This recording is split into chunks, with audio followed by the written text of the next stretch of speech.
unbelievable. We just found out that House Republicans are directly lying to their constituents about whether or not their big, ugly bill cuts SNAP. You'll remember that last week, House Republicans passed a bill that would strip nutritional assistance from millions of Americans. But at least one Republican House member, in this case Jefferson Van Drew of New Jersey, is claiming something totally different in letters to his constituents. In the letter, he claims that it's a fiction that SNAP benefits are being slashed, and that the fact is that SNAP remains fully funded and intact under Republicans' legislation. And this is pretty hard to square with the fact that the bill very clearly cuts supplemental nutritional assistance by 30%.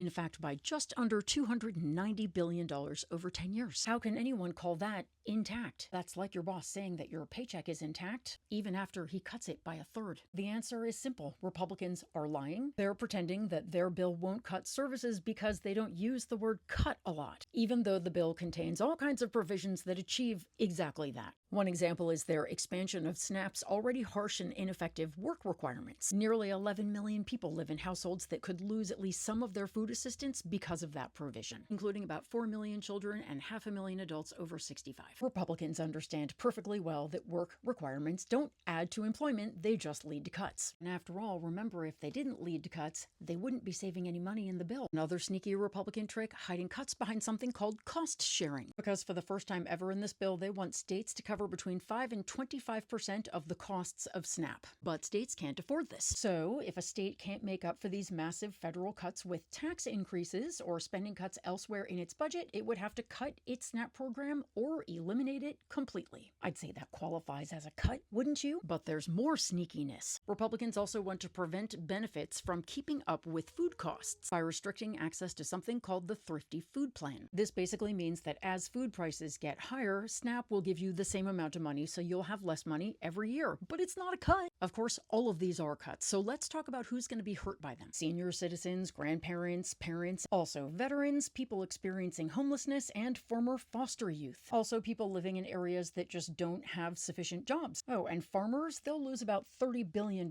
in farm revenue. But y'all, it's children who will suffer the most, because when kids lose access to SNAP, they lose their free school meals as well. We're talking about hundreds of thousands of children who are going to go hungry at home and at school. And did I mention that Republicans also want to change the definition of who qualifies as a dependent from someone under 18 to someone under 7. So if you're a single parent of an 8-year-old, you have to go to work and leave him at home alone or lose your food assistance. Analysts say this will lead to about 800,000 parents of school-aged children losing their SNAP benefits. But in spite of all of this, Republicans are telling constituents SNAP remains fully funded. No, actually, I would say there is a fact about what remains fully funded and intact under the legislation, but it's not SNAP. It's tax cuts for the wealthy, which are not just fully funded in this bill, but expanded and made permanent. After all, Republicans know which side their bread is buttered on. Of course, they have bread. Millions won't be so lucky if Republicans pass this harmless bill.